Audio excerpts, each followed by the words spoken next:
Miwasiko Okolokoti wewe O diwe yawe konsema Okola welo na me o belo Eno tuka na me Wazo na me Eno na me nuye Oho Obeton Si Candiero Yeweho. Dieu est vivant et sa parole est vivante. N'importe où tu te trouves actuellement, reçois la puissance de la parole de Dieu au nom de Jésus-Christ. Yeweho. Miwasero. Yaou, maokosi wenukoso. Nous vous saluons dans le merveilleux nom de notre Seigneur Jésus-Christ de Nazareth. Vous êtes sur l'émission La puissance de la parole de Dieu. Cette émission que vous avez déjà adoptée. Et nous bénissons beaucoup le Seigneur pour la chaîne de télévision Impact TV. Pour ce travail merveilleux qu'il est en train d'accomplir. Nous bénissons beaucoup le Saint-Esprit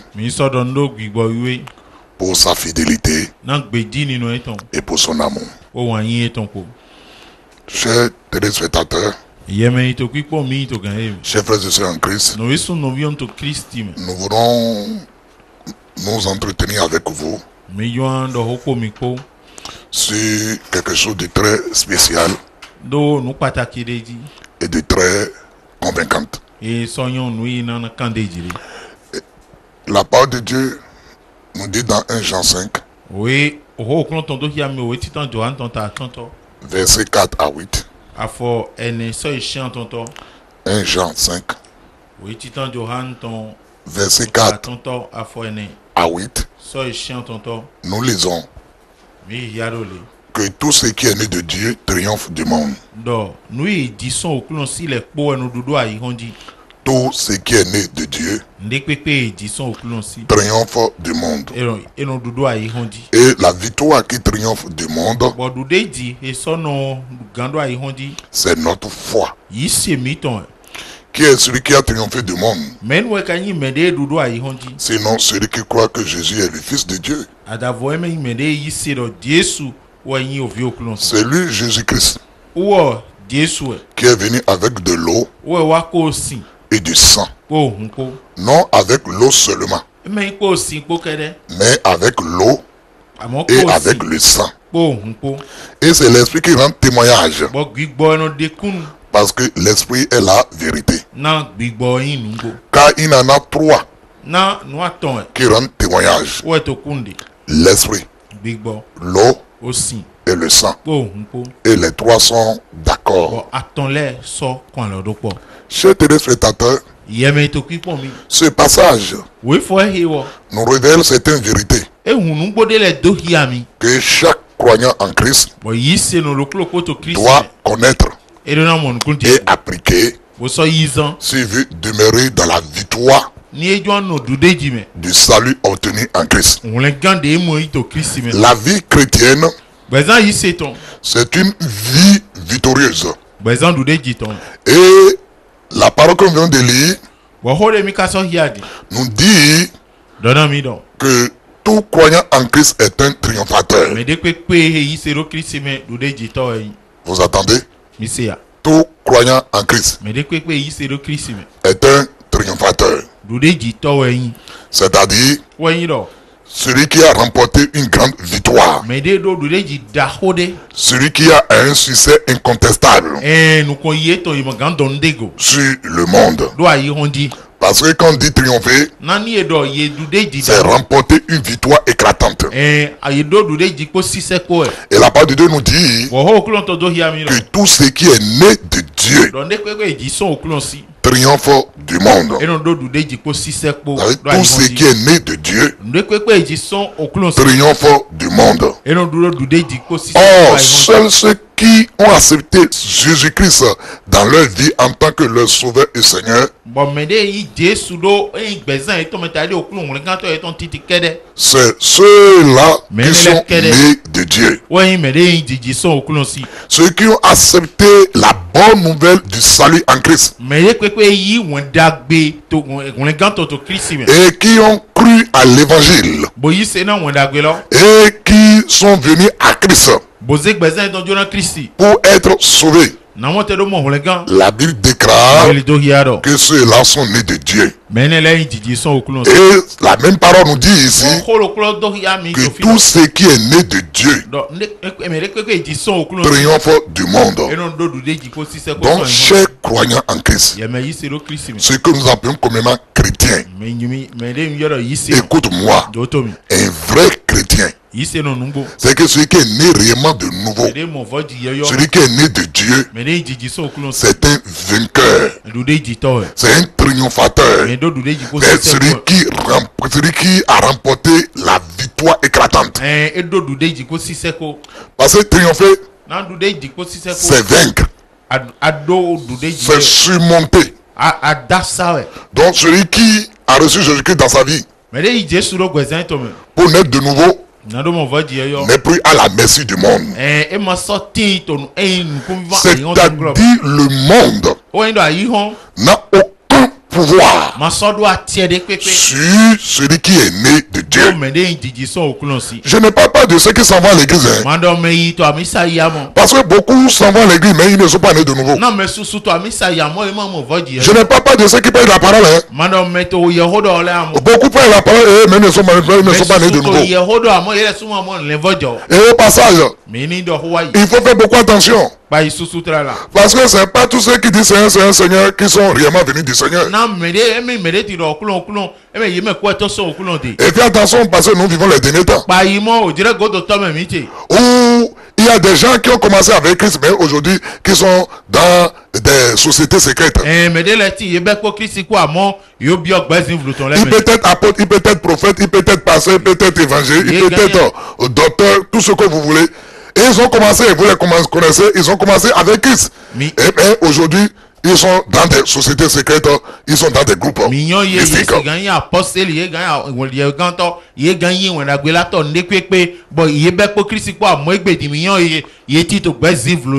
il faut faire beaucoup attention, parce que ceux-là, vous les connaissez autrefois comme des serviteurs de Dieu, comme des gens qui prêchent l'évangile, mais ils appartiennent déjà à des groupes ésotériques que vous ne savez pas. Et ils vont vous dire que la Bible seule ne suffit pas, que ce que Jésus a fait là, ça ne suffit pas, qu'il y a d'autres choses que Jésus-Christ a fait et qu'on n'a pas écrit dans ce livre. Faisons beaucoup attention. Le même Seigneur Jésus-Christ qui a parlé dans Jean là, allons-y. Ça c'est une parenthèse d'abord. Allons-y dans le livre de Jean, chapitre 20. Jean chapitre 20. Pour voir les thèmes que c'est là qui se disent serviteurs de Dieu et qui sont déjà rentrés dans les sociétés secrètes. Regardez comment on appelle ce que le langage qu'ils utilisent pour pouvoir entrer les gens de la parole. Dans le livre de Jean chapitre 20, le verset 30, ils disent: Jésus a fait encore en présence de ses disciples beaucoup d'autres miracles qui ne sont pas écrits dans ce livre. Vous entendez? C'est Jésus a fait encore en présence de ses disciples beaucoup d'autres miracles qui ne sont pas écrits dans ce livre. Et il pense ce verset-là pour dire que la Bible là ne suffit pas. Le nom de Jésus là, Jésus là ne suffit pas. Le Saint-Esprit là ne suffit pas. Parce que Jésus a fait encore d'autres choses qui ne sont pas mentionnées dans la Bible. Et ce sont ces choses-là, les miracles là, le surnaturel là, que Jésus a fait là, qui n'est pas écrit ici là, c'est ça qu'ils ont fait les découvertes dans les pyramides en Égypte. Qu'ils ont fait les découvertes dans les grottes sur le mont Kuram en Israël.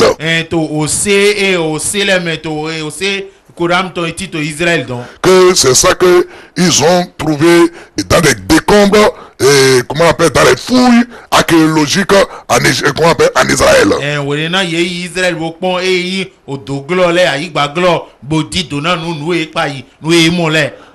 Et que c'est ça que les Templiers utilisent, et c'est ça qui est venu vers les Illuminatis.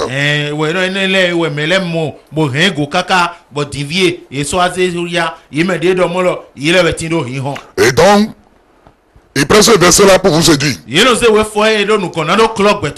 mon ami, mon frère, ma soeur en Christ, nous vivons les dernières heures, les derniers temps, où le monde est en train de corrompre toutes choses. Garde ta foi. C'est en qui tu as cru. Et donne-toi à la parole de Dieu. Médite la parole de Dieu. Et fais comme les chrétiens de Béré, à qui on enseignait. Ils ont reçu la parole, mais ils vérifiaient chaque jour dans les Écritures que si ce qu'on les enseignait là était conforme aux Écritures saintes. Mais regarde, bien aimé dans le Seigneur, dans Jean 20 là, le chapitre 20 là n'était pas terminé au verset 30. Regarde, il y a le verset 31. Et regarde comment ce verset 30, le verset 31 est en même temps relié au verset 30. Parce que le verset 30 comprend pas. Mais, donc Jésus a fait d'autres miracles qui ne sont pas écrits dans ce livre. Vous entendez? Mais ces choses ont été écrites afin que vous croyez que Jésus est le Christ, c'est-à-dire le Messie, est celui qui sauve, celui qui donne la vie, celui qui est la solution du monde. Donc ces choses ont été écrites afin que vous croyez que Jésus est le Christ, le Fils de Dieu, et qu'en croyant vous ayez la vie en son nom. Si quelqu'un d'autre vous dit qu'il y a encore d'autres choses que Jésus-Christ a fait, et que toi qui as la Bible en main là, que tu es au coup primaire, qu'ils sont à l'université, et que ce que Jésus a fait là, et qui ne sont pas écrits ici là, c'est ça que eux, ils ont découvert.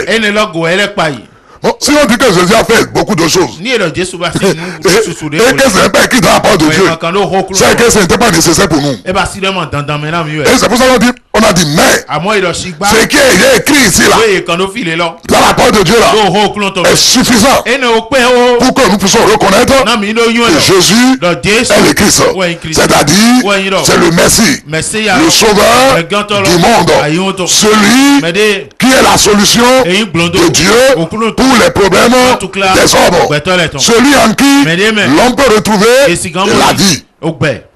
Donc, bien aimé dans le Seigneur, et c'est quoi on a dit, ces choses ont été écrites afin que vous croyez que Jésus est le Christ, le Fils de Dieu, et qu'en croyant vous ayez la vie en son nom. Vous dites que Jésus a fait d'autres choses qui ne sont pas écrites, et ces autres choses que vous avez, dont dont vous avez trouvé là. Donc vous dites que c'est Jésus qui l'a fait. Mais vous ne croyez pas en ce Jésus-là. Même si vous dites que vous croyez en ce Jésus-là, vous n'avez pas foi en lui. Parce que vous avez d'autres maîtres. Et vous avez d'autres éléments que vous utilisez, que Jésus-Christ n'a jamais utilisé. Vous avez des choses que vous dites que ce sont les éléments apostoliques prophétiques. Qui est apôtre plus que Jésus-Christ? Qui est prophète plus que Jésus-Christ? Qui est pasteur plus que Jésus-Christ? Qui est enseignant docteur plus que Jésus-Christ? Mais dites-moi quels sont les éléments apostoliques prophétiques et que Jésus-Christ a utilisé. Faisons beaucoup attention. Faisons beaucoup attention. Même celui que tu as connu, qui est fait en Christ, et il t'a quitté pour aller en Europe, pour aller en Amérique, pour aller pour pouvoir aller étudier. S'il n'était pas assis dans la parole, si sa foi n'était pas assise dans la parole, lorsque sa foi pour aller faire les études supérieures, c'est comme ça que les professeurs les font rentrer dans cette société secrète. En leur lisant le verset 30 là, en disant qu'il y a deux choses que Jésus-Christ a fait qui ne sont pas écrits dans ce livre, mais que ce qui a été écrit là, les miracles que Jésus a fait là, que c'est des connaissances qu'il faut avoir. Et il faudrait qu'on puisse, comment on appelle, vous initier dans ces choses. Faites beaucoup attention. Faites beaucoup attention. Retournons dans notre texte maintenant. Dans Jean 5 que nous avons lu, on dit celui qui est né de Dieu triomphe du monde. C'est-à-dire il remporte la victoire éclatante. Celui qui est né de Dieu, c'est un vainqueur potentiel. C'est quelqu'un qui peut tout surmonter. Donc celui-là, il n'est pas contrôlé ni par le monde, ni les sorciers, ni les mystiques, ni les satanistes, même les agents du monde, les agents du diable, je veux dire, même le monde des ténèbres n'ont aucune influence sur lui. Pourquoi? Parce que il est né de Dieu. On dit tout ce qui est né de Dieu triomphe du monde. Et la victoire qui triomphe du monde, c'est notre foi. Et on dit, d'abord Dieu déclare, qui est celui qui peut triompher si ce n'est que celui qui reconnaît que Jésus-Christ est le Fils de Dieu et le Messie, et qui a cru en lui, celui-là, il triomphe. Et bien aimé dans le Seigneur, le verset 6 de Jean 5 là dit, c'est lui Jésus. C'est lui Jésus-Christ. Lui Jésus-Christ qui est venu avec de l'eau et du sang. Vous entendez? Jésus-Christ est venu avec deux éléments, l'eau et le sang. On dit non avec l'eau seulement, mais avec l'eau et avec le sang. Et c'est l'esprit qui rend témoignage, parce que l'esprit est la vérité. Ah, voilà encore un troisième élément qui apparaît, l'esprit.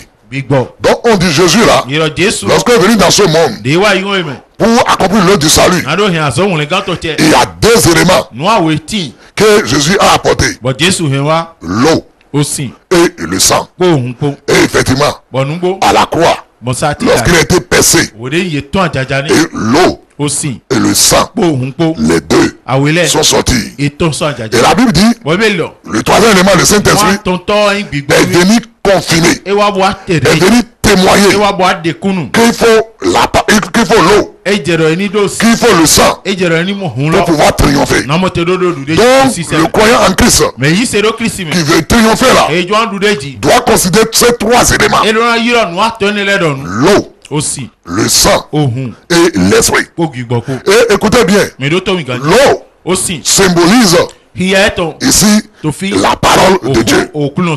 la parole de Dieu. Donc celui qui veut triompher, celui qui veut demeurer dans la victoire que Jésus-Christ nous a acquise par l'œuvre accomplie et achevée, par son œuvre accomplie et achevée à la croix et par sa résurrection. Celui qui veut demeurer dans cette victoire, celui qui veut fonctionner dans cette victoire, celui qui veut triompher sur toutes choses, ne doit pas négliger la parole de Dieu, et deuxièmement le sang de Christ, et troisièmement le Saint-Esprit. Voilà pourquoi le verset 8 il fait la conclusion en disant l'esprit, l'eau et le sang, les trois sont d'accord. Les trois sont d'accord.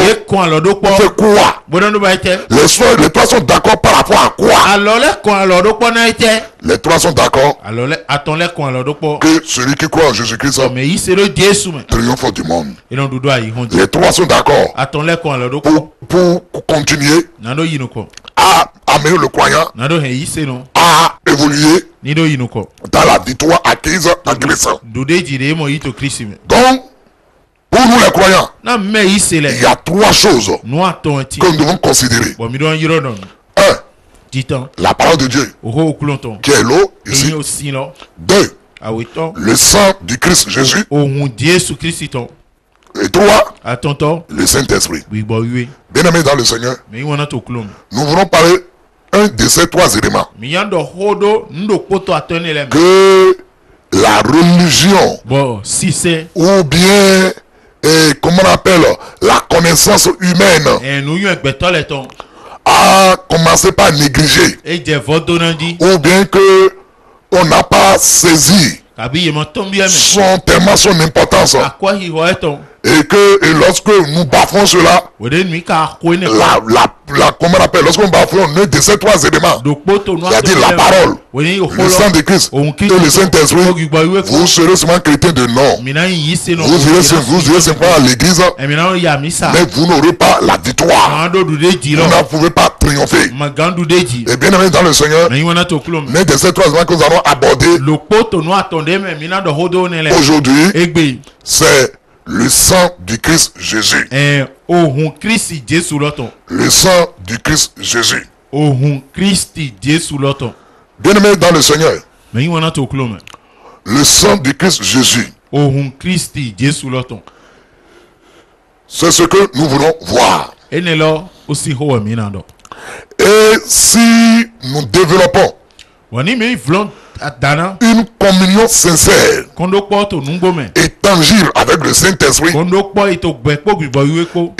nous faut savoir utiliser la parole de Dieu et le sang du Christ pour vaincre le monde et ses assauts. Le sang du Christ Jésus. Bien aimé dans le Seigneur, avant de voir comment nous pouvons faire usage de ce sang, voyons d'abord à quoi ce sang est destiné. Est-ce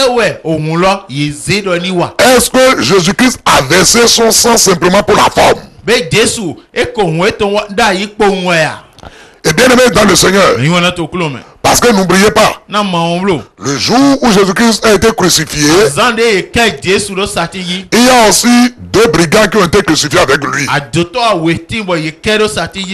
Donc ces brigands-là, les sang aussi ont coulé, puisqu'on les a aussi crucifiés.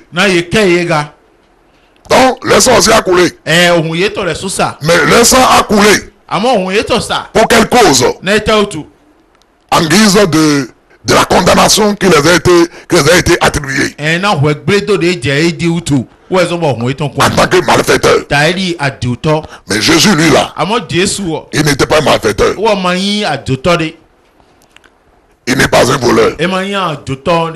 Il n'a jamais tué quelqu'un. Au contraire, il donne la vie aux gens. Il n'a jamais escroqué quelqu'un. Il est lui-même celui qui pourvoit tous les besoins. Il n'a jamais pris la femme de quelqu'un. Au contraire, celui qui restaure. Il n'a jamais mené une vie de péché. Mais le voilà maintenant. On l'a mis au banc des accusés. Et on l'a crucifié avec des brigands. trafiquants, avec des malfaiteurs. Comment un homme saint, un homme innocent, comment une personne divine qui s'est soumise à l'éternel Dieu et qui n'a jamais désobéi à l'éternel Dieu. C'est une personne qui il parle au vent et aux eaux et tout se calme. Un homme qui réprimande la mort et qui ramène le cadavre à la vie. Comment alors il peut se laisser comme ça là? Et on va le crucifier après l'avoir bastonné. Et on a mis des pines, on a mis une couronne de pines sur sa tête. On l'a giflé. On l'a arraché ses barbes. Tout cela a fait couler le sang. À la fin encore, on a percé ses côtes. L'eau et le sang encore sorti. Pourquoi? Le sang a été ainsi versé. À quoi ça sert? Le sang du Christ Jésus. Parce qu'avant de se servir de quelque chose, il faut savoir ce à quoi la chose est destinée. Si vous ne connaissez pas la force de frappe de quelque chose, vous ne pouvez pas l'utiliser. Donc si vous ne connaissez pas le pouvoir d'une chose, vous pouvez mal utiliser cela. Donc avant de parler de l'usage du sang de Jésus, voyons d'abord ce que ce sang est capable de faire. Ce que le sang de Christ est capable de faire. Le sang de Christ a le pouvoir de racheter tout homme. Vous m'écoutez? Le sang de Jésus-Christ a le pouvoir de racheter tout homme de ses péchés, de ses iniquités, de la mort. Bien-aimé dans le Seigneur, toi qui m'écoutes, il faut savoir que la vie que tu mets maintenant là, pour laquelle toi-même tu es fatigué, la vie de prostitution dont toi-même tu es fatigué, la vie de vol dont toi-même tu es fatigué, la vie du mensonge dont toi-même tu es fatigué, la vie d'escroquerie dont toi-même tu es fatigué, la vie d'idolâtrie dont toi-même tu es fatigué, la vie du péché dont tu es fatigué et tu ne sais pas quoi faire. Et les gens disent que toi tu es mauvais. Et les gens disent que si tu meurs, tu iras en enfer. Que Dieu n'a pas besoin de toi. Écoute-moi.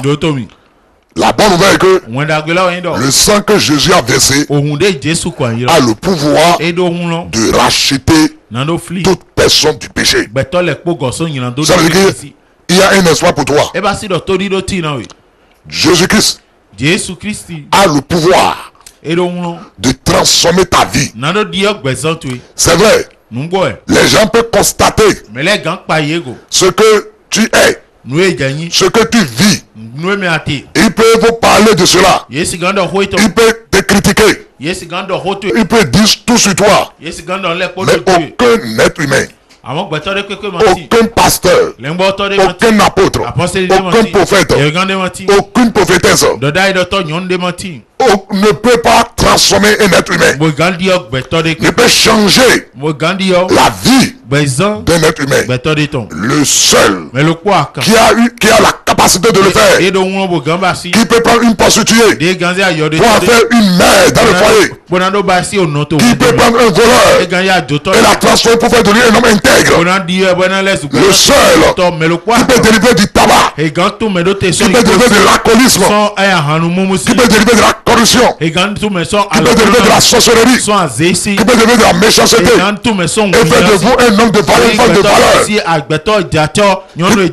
C'est Jésus-Christ de Nazareth. Et ce pourquoi cela est possible, c'est à cause du sang qu'il a versé pour toi et pour moi.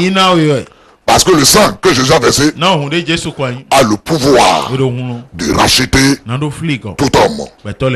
Deutéronome 15. Deutéronome 15. Verset 15.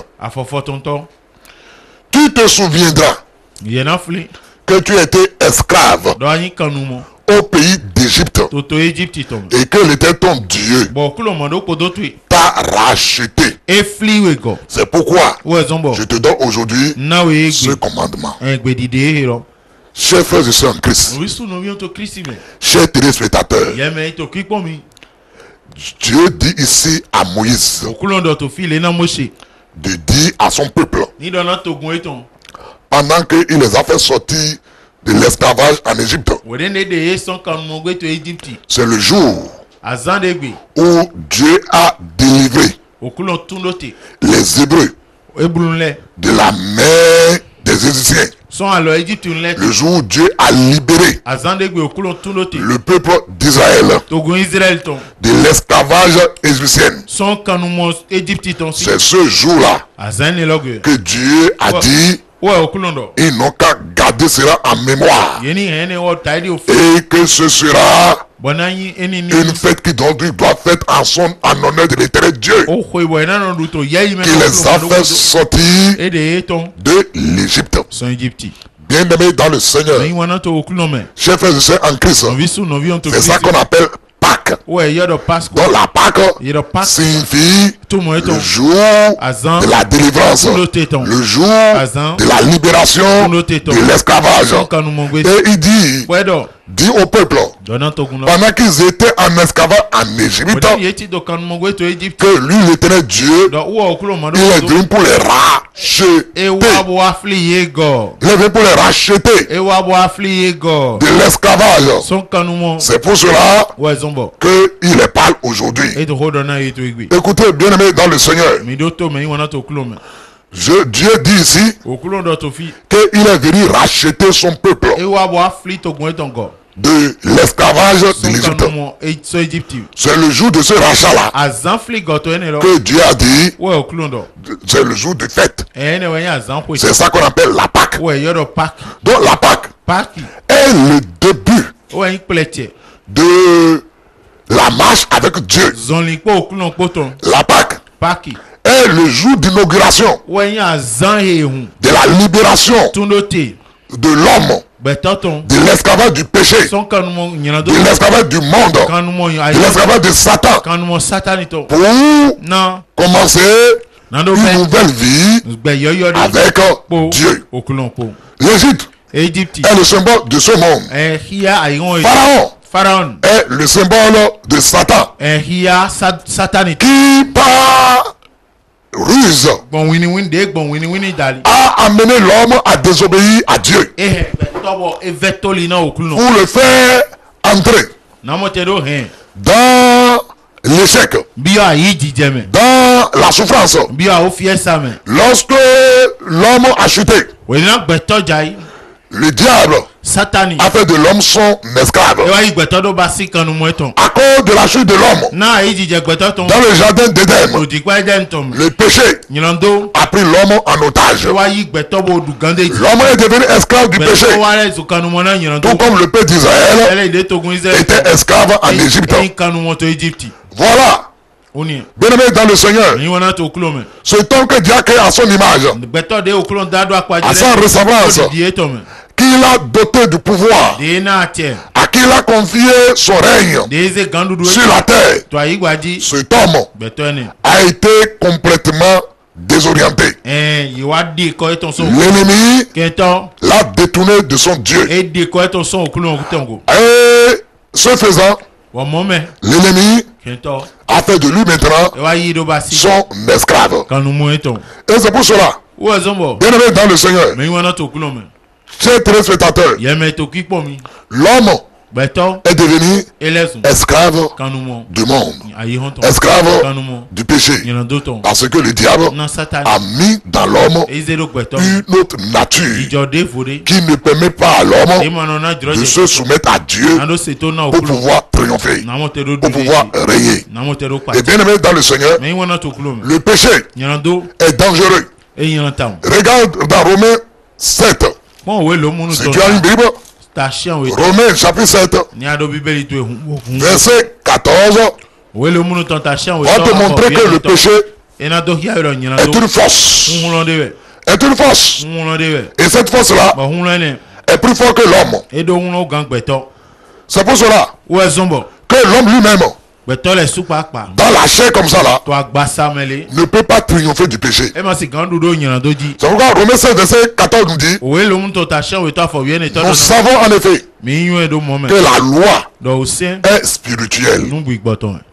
Même moi, je suis Chanel vendu au péché. Vous entendez? La loi de Dieu, c'est une chose spirituelle.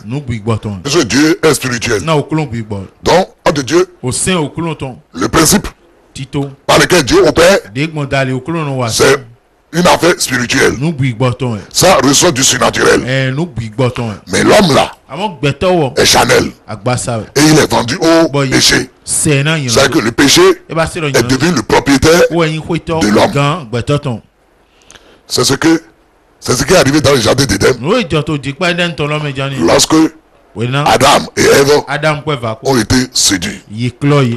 Donc dès ce moment-là, le péché s'est emparé de l'homme. Et l'homme est vendu au péché qui a pris contrôle de lui et qui a fait de lui son esclave. Comme Romains 6 verset 20 nous dit.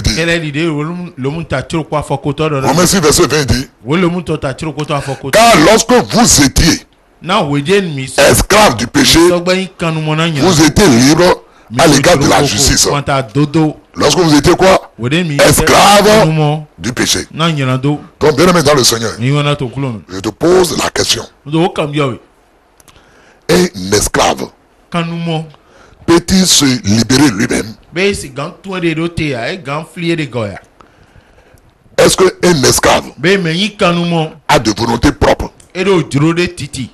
Non. Un esclave ne peut qu'obéir à son maître. Si l'homme a été vendu au péché par la chute de Adam et de Ève, et le péché est devenu son propriétaire, je vous pose la question. L'homme est devenu esclave du péché, donc le péché est devenu son propriétaire. Est-ce que l'homme là lui-même est-ce qu'il peut vaincre le péché? C'est ça la question. C'est là que les religieux aussi, ils sont passés à côté. Parce que la Bible dit, lorsque nous étions esclaves du péché, nous ne connaissons rien de la justice de Dieu. Nous sommes aveugles par rapport à ça. Lorsqu'on veut libérer un esclave, bien aimé dans le Seigneur, on paie le prix de son rachat. L'esclave lui-même ne peut pas se libérer. C'est-à-dire il ne peut pas se racheter. Parce qu'en réalité, on ne paie même pas l'esclave. Tout ce qu'il fait, ce n'est qu'en obéissance à son patron. Et voilà pourquoi même vous allez voir que l'esclave là est dompté par le bâton. Parce que l'esclave doit obéissance totale à son maître. Et puisque l'esclave lui-même ne peut pas se libérer de son esclavage, il n'y a pas de moyen pour lui-même de se libérer. Donc, c'est toujours quelqu'un qui c'est quelqu'un de riche qui peut payer. C'est-à-dire, autrefois quand on amène les esclaves sur le marché, si vous voulez libérer un esclave, vous devez payer le prix qui a été fixé par son propriétaire. Donc c'est le propriétaire qui fixe le prix. Et quelqu'un qui est riche, il vient, il verse la somme. C'est le prix correspondant au rachat de cet esclave. Et dès ce moment-là, cet esclave est racheté. Lorsqu'il est racheté, deux choses peuvent se passer. Un, il peut encore redevenir esclave du nouveau propriétaire, de celui qui l'a racheté. Ou bien celui qui l'a racheté est tellement un homme généreux, un homme de bien, qui a vu tellement la souffrance de l'esclave, et il est venu payer le prix, et il l'a racheté, et il dit maintenant tu m'appartiens, mais je te rends ta liberté. Bien-aimé dans le Seigneur, c'est comme ça que ça se passe, la libération de l'esclave. Donc on rachète l'esclave, soit pour en faire encore esclave, ou bien pour lui rendre sa liberté. Donc étant esclave du péché, l'homme n'a aucun moyen pour se racheter. Et aucun homme ne peut racheter aussi son prochain, car tous sont des pécheurs, esclaves du péché. C'est-à-dire un esclave ne peut pas libérer un autre esclave. Voilà pourquoi Romains 5 verset 12, il dit pas un seul homme. Le péché est entré dans le monde. Vous entendez? Pas un seul homme. C'est-à-dire pas Adam.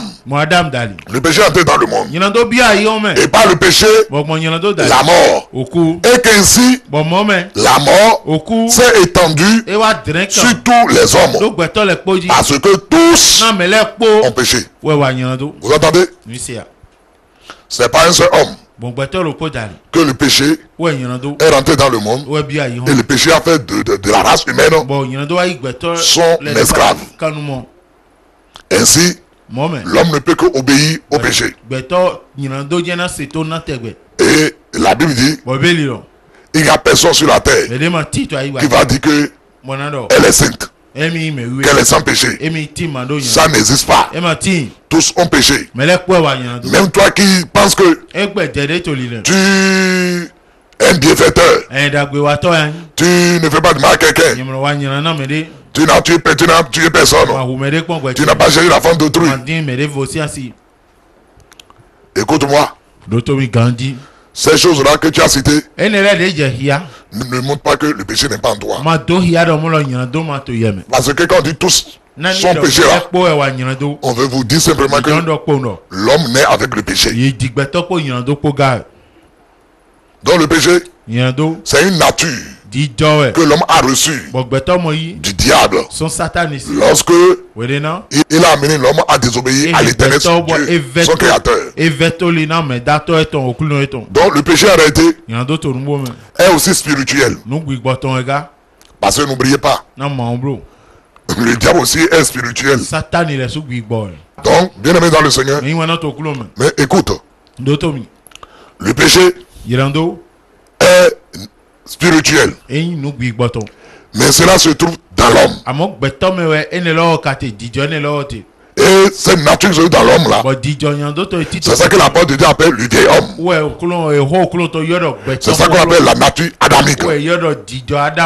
Même un enfant qui naît au moment où je te parle là maintenant là, c'est un pécheur qui est né. Donc on n'est pas pécheur parce qu'on a commis de péché. Non, au contraire, nous commettons de péché parce que nous sommes nés pécheurs. Et c'est les fruits du péché qu'on appelle ça la fornication, l'adultère, l'assassinat, le vol, l'alcoolisme, le maître, le rancœur, la jalousie, la haine, la méchanceté, la sorcellerie, l'idolâtrie, le rejet de Dieu, l'avarisme, les détournements des deniers publics, la corruption, tout ça sont les fruits de la nature du péché. Et bien aimé dans le Seigneur, si ces fruits-là doivent disparaître, il faut que l'arbre qui produit ces fruits-là,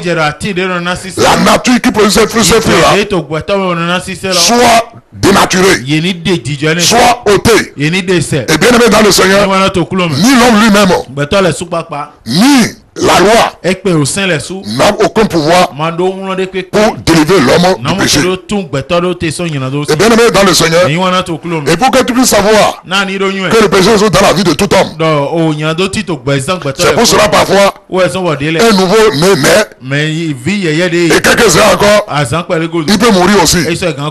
Ça arrive aussi. Mais pourquoi il meurt? Parce que la mort comment on appelle, est la preuve de ce que le péché se trouve dans la vie de l'homme. Or, c'est le salaire du péché qui est la mort. Voilà, si tu ne crois même pas que le péché est en toi, au moins tu sais qu'un jour tu vas mourir, non? Parce que même le plus athée du monde, le président des athées, au moins lui-même il sait que la mort existe. Et il sait qu'un jour il va mourir. Mais si tu meurs, la mort est la conséquence du péché. Donc si tu sais que tu dois mourir et que la mort est la conséquence du péché, donc le péché est en toi. Parce que si le péché n'est pas en toi, la mort ne peut pas te frapper. Voilà pourquoi je vais vous dire une vérité. Lorsque Dieu a créé Adam, il a créé Adam dans l'éternité. Adam n'était pas appelé pour mourir. Vous entendez? Adam a été créé dans l'éternité. Donc la mort ne le concernait pas. Non, on lui a déjà dit. Le jour qu'il va manger le fruit de l'arbre de connaissance du bien et du mal, la mort va surgir. Et effectivement, le diable qui ne veut pas que vous restez dans l'éternité, que vous restez dans la communion avec Dieu, qui ne veut pas que vous mangez dans la victoire, il est venu pour tromper Adam et Ève. Et les a trompés comment? Vous lisez la Bible, vous allez voir ce que Adam et Ève sont déjà. Et puisqu'ils ne sont pas conscients de ce que qu'ils le sont déjà, parce que c'est la dispensation de l'inconscience. N'oubliez pas ça. C'est la dispensation de l'inconscience. Donc à ce moment-là, il n'était pas encore, Adam et Ève n'étaient pas encore conscients de ce qu'ils sont déjà en Dieu, qui sont eux aussi des dieux que Dieu a fait sur la terre, qu'ils ont la capacité surnaturelle pour pouvoir opérer comme Dieu. S'ils avaient cette connaissance-là, s'ils étaient conscients de ça là, quand les gars sont venus pour dire non, ils n'ont qu'à manger, quand le jour qu'ils vont manger, ils seront comme Dieu. Mais ils étaient déjà quoi? Ils étaient déjà l'image de Dieu, non? À la ressemblance de Dieu. Bien aimé dans le Seigneur. Voilà. Pour délivrer les Hébreux de l'esclavage en Égypte, il a fallu une intervention de Dieu pour les racheter. C'est ce que Dieu va faire également pour délivrer l'homme du péché. Il va le racheter par le sang de Christ Jésus. Éphésiens 1 verset 7. Éphésiens 1 verset 7. Qu'est-ce que ça nous dit? Lisons la parole de Dieu. Éphésiens chapitre 1 verset 7. Il dit ceci: en lui, c'est-à-dire en Christ, nous avons la rédemption par son sang. Vous entendez? Donc par le sang de Jésus, nous avons la rédemption, la rémission des péchés selon la richesse de sa grâce. Donc par le sang de Jésus, nous sommes rachetés de l'esclavage du péché. Nous sommes rachetés de la mort. Celui qui a reçu Jésus-Christ, le sang de Jésus l'a libéré de tout péché. Le sang de Jésus l'a libéré de toute oppression. Le sang de Jésus l'a racheté de la vraie manière de vivre. Bien aimé dans le Seigneur, le sang de Jésus est capable de racheter l'homme du péché et de la mort. Nous sommes rachetés par Dieu par le sang précieux de Christ Jésus.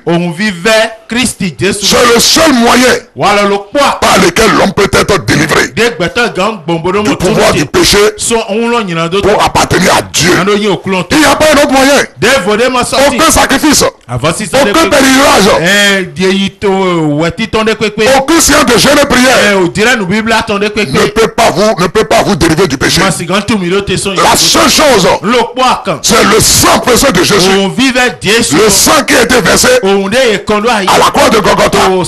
C'est ce sang-là qui rachète l'homme de tout péché. 1 Corinthiens chapitre 6 verset 20 a dit ceci: quand vous avez été racheté à un grand prix. Vous avez le sang de Jésus. Ce n'est pas n'importe quoi. C'est le sang précieux. C'est le sang à un grand prix. On a vu que ce n'est pas le sang que nous sommes rachetés. Et la parole de Dieu nous dit ici que nous sommes rachetés à un grand prix. Glorifions donc Dieu dans votre corps et dans votre esprit qui appartient à Dieu. C'est normal. Je vous ai déjà dit, lorsqu'un esclave est racheté, il devient alors la propriété de son nouveau propriétaire. Et ce propriétaire peut décider de lui rendre sa liberté. C'est ce que Dieu a fait en Christ. Il nous a rachetés du péché, de l'esclavage du péché et de la mort, pour faire de nous ses enfants, pour faire de nous ses héritiers, pour faire de nous des gens en qui il a mis sa confiance, qui vont faire sa volonté. Et bien aimé dans le Seigneur, le péché a détourné l'homme de Dieu pour le faire sortir du jardin d'Éden. C'est-à-dire le péché a détourné l'homme, lui a enlevé la domination, la royauté, mais le rachat fait par le sang de Christ Jésus. Par ce rachat-là, l'homme a retrouvé la royauté. C'est pour cela, tout croyant en Christ est un roi sur la terre. Lisons Apocalypse 5 et vous allez comprendre. Apocalypse 5. Lisons le verset 8 à 10. Nous lisons ceci. Car il prit le livre, les 4 divins et les 24 vieillards se prosternaient devant l'agneau, tenant chacun une harpe et des coupes d'or remplies de parfum, qui sont les prières des saints. Il chante un cantique nouveau en disant: tu es digne de prendre le livre et d'en ouvrir les sceaux, car tu as été immolé et tu as racheté pour Dieu par ton sang. Tu as racheté pour Dieu par ton sang des hommes de toute tribu, de toute langue, de tout peuple et de toute nation. Et tu as fait d'eux un royaume et des sacrificateurs pour notre Dieu, et ils régneront sur la terre.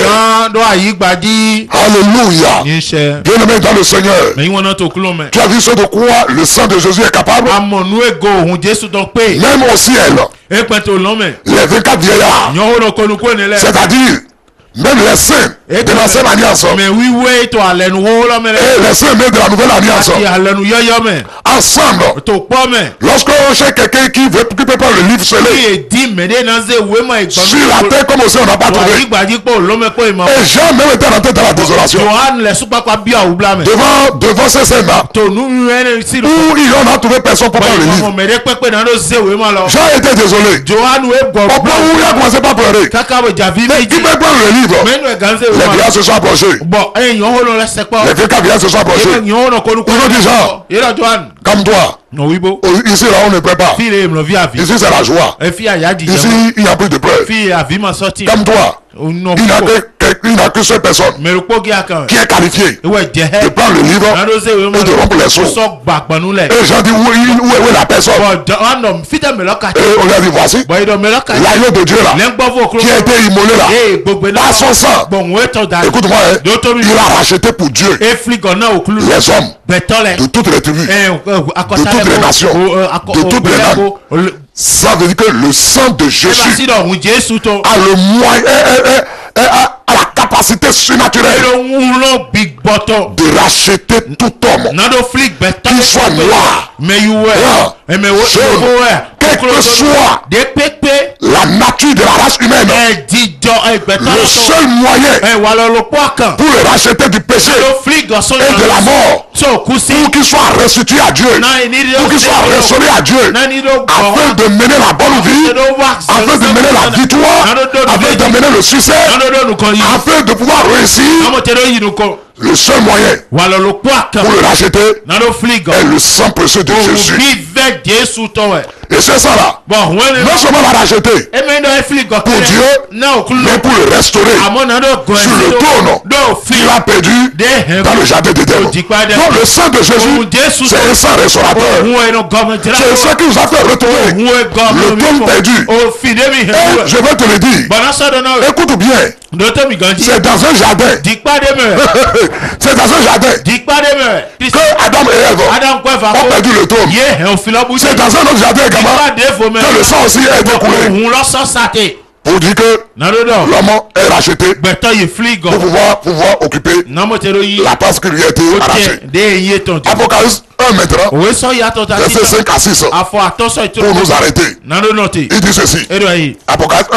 Verset 5 à 6. De la part de Jésus-Christ, le témoin fidèle. Tu entends? Le témoin fidèle, le premier né des morts, et le prince des rois. Regarde ça, on dit le prince des quoi? Des rois. Parce qu'on a vu par son sang, il a racheté les hommes de toute tribu, de toute langue, de tous les peuples, pour qu'ils appartiennent à Dieu. Et il a fait d'eux un royaume de sacrificateurs pour Dieu. Et ils règneront sur la terre. Donc, nous là, qui avons reçu Jésus-Christ, nous sommes des rois. Et Jésus-Christ est le patron des arts. Voilà pourquoi on dit il est le prince des rois de la terre. À celui qui nous aime, qui nous a délivrés de nos péchés par son sang. Celui qui nous a délivrés de nos péchés par son sang, et qui a fait de nous un royaume des sacrificateurs pour Dieu, son Père. À lui soit la gloire et la puissance au siècle des siècles. Amen. Donc Jésus-Christ, son sang est le seul moyen que Dieu a trouvé pour pouvoir nous racheter de l'esclavage du péché et de la mort, afin que nous allons restaurer, afin que nous puissions retrouver la place perdue, nous pouvons retrouver la royauté perdue, afin que nous puissions retrouver le surnaturel perdu. Et c'est pour cela la Bible déclare ici que Jésus-Christ lui-même est le prince des rois, et par son sang il nous a délivrés de nos péchés. Écoute-moi, si tu veux être libéré du péché, de la même manière de vivre, tu veux abandonner cette mauvaise vie qui n'a pas la force toi-même, mais viens à Jésus-Christ, viens à Jésus-Christ, viens à Jésus-Christ. Le sang de Jésus a le pouvoir de te libérer de la prostitution.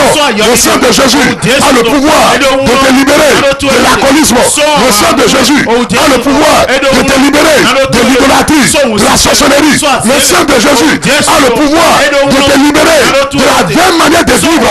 Le sang de Jésus a le pouvoir de te transformer et de faire de toi roi Qu'est-ce que tu vas faire, mon frère? Est-ce que tu ne veux pas accepter Jésus-Christ de Nazareth pour que son sang puisse te laver? Aucun sacrifice. Le sang des animaux ne peut pas vous racheter. La voie religion vous a dit qu'il faut jeûner. La religion vous a dit qu'il faut faire des cérémonies, des ablutions. Votre religion vous a dit qu'on va vous faire des ablutions. Et on a dit qu'avec, comment on appelle, il faut sacrifier des moutons. Et avec ça, là, vous serez purifié. Vous serez racheté de vos péchés. Écoutez bien. Hébreux 9, verset 12. Il dit ceci. Il est entré une fois pour toutes dans le lieu très saint. Non avec le sang des boucs et des veaux, mais avec son propre sang, ayant obtenu une rédemption éternelle. Donc avec l'œuvre accomplie achevée de Christ, le sang que Christ a versé là pour notre rachat, pour notre rédemption, nous a donné une rédemption éternelle. Donc nous sommes rachetés une fois pour toutes. On ne peut plus être esclave de qui que ce soit si ce n'est que l'esclave de Dieu. Et c'est bon d'être serviteur de Dieu. Que le Seigneur Dieu vous bénisse et que sa grâce vous touche là vous êtes maintenant, et que le Saint-Esprit vous amène à bien comprendre ce message. Nous n'avons pas encore terminé. On est en train de voir ce que le sang de Christ est capable de faire. Et le premier chose que nous avons souligné, le sang de Jésus a la capacité de te racheter. Toi qui m'écoutes, de te racheter de l'esclavage du péché et de la mort. Que l'Éternel Dieu te bénisse et que sa grâce t'attire dans ce salut que Jésus est venu nous donner. Et car la prochaine, si Jésus ne revenait pas, nous allons continuer dans cet enseignement. Soyez bénis et que le Seigneur bénisse la chaîne de télévision Impact TV. Amen.